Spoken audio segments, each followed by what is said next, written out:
Merhaba, bu sezonun en çok izlenen dizisi Taşacak Bu Deniz ve sezonun özgün dizisi Veliaht dizisinde akla yatmayan konular hakkında sohbet etmek istedim. İlk konu bizim muhteşem sağlık ocağımız. Daha ilk bölümde vurulan Adil Koçarı ambulansla, bakın ısrarla belirtiyorum ambulansla, sağlık ocağına getirildi.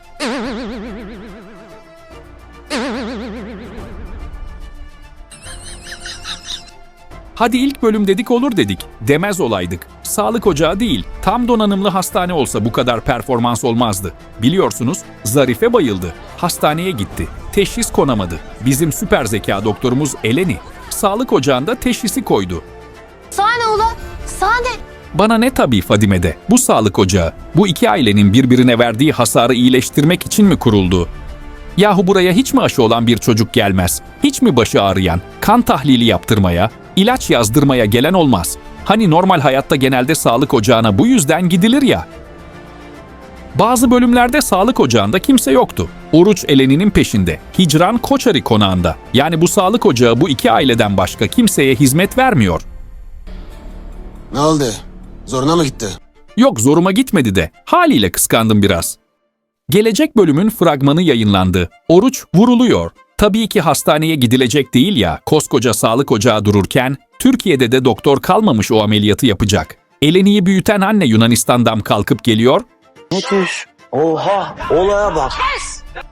Tamam sinirlenme Şirinim. Ama senarist bana şunu bir açıklasın. Bu kadar hayati risk taşıyan ameliyatları doğru dürüst ekipman olmadan nasıl yaptınız? Hadi yaptınız. Hiçbir steril ortam yok. Odaya giren çıkan bellisiz.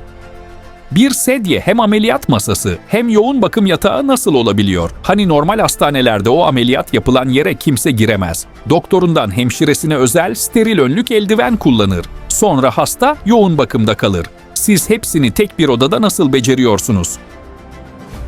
Sahne. Handa bu. Sahne. Aman tamam canım, bana ne. Ama bir fikrim var, oranın adını değiştirelim. Bundan sonra orası Fırtına Florence Nightingale olsun. En azından biraz daha inandırıcı olur. Bir teşekkür alırım artık. Ne teşekkür edeceğim ula sağa? Tamam etme ama fikrim hiç fena değil. Mucize görmek isteyen Fırtına sağlık ocağına gelsin. Gelelim Veliaht dizisine. Son bölümde biliyorsunuz Korkut Yahya'nın düğününü taramıştı.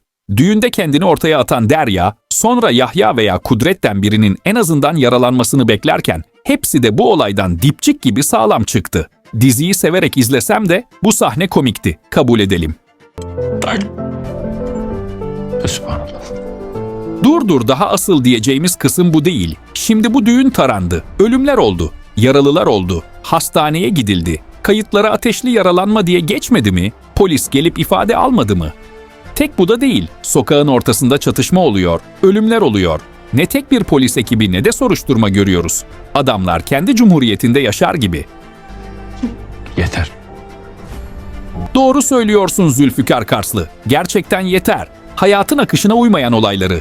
Dizi aman boş ver diyerek seyretmek istemiyor seyirci. Normal hayatta bu olaylar karşısında yaşanan gerçekliği görmek istiyor. O zaman diziyle daha iyi bağ kuruyor. Çok fazla zorluyorsun artık. Tamam Deryacığım, çok fazla zorlamayayım. Bu seyirci bunlara gelene kadar neler seyretti neler. Bu da sizden olsun. Gene de hakkını vereyim. Biraz önceki kısmı saymazsak bu sezonun ters köşeleriyle merak uyandıran dizisi. Eleştirmem de bu yüzden. Peki sizler bu eleştirilerime katılıyor musunuz? Yorumlarda sohbete devam edelim. Hadi sohbete devam edelim.